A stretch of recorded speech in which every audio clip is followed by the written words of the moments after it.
Hi guys! For today's video, Hello Kitty theme cake ang gagawin ko na may pagka-ombre.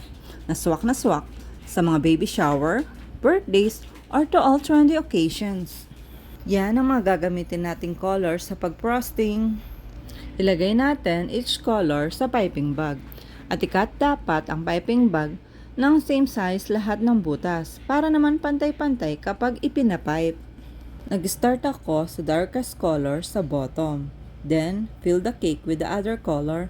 And syempre, lightest color yung sa pinakataas, which is white. At yan, pinakinis na natin ang ating cake.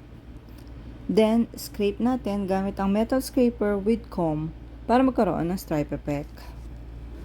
And next, nagpipe ako sa taas using 6B piping tip. Alternate lang ang color sa pagpapipe. Chef Master Deep Pink Color Gel nga pala ang ginamit ko dyan. And last, ilagay na natin ang mga topper nitong napaka-cute na Hello Kitty cake. Parang napaka-challenging niyang gawin, di ba? Pero sumunod ka lang sa step-by-step na video natin, lahat ay magiging madali. Lalo na kung gusto mo talagang matuto, lahat ay makakaya mo. Special thanks to Mom of Rain Chloe na nagpagawa nitong cake. And that's all for today's video.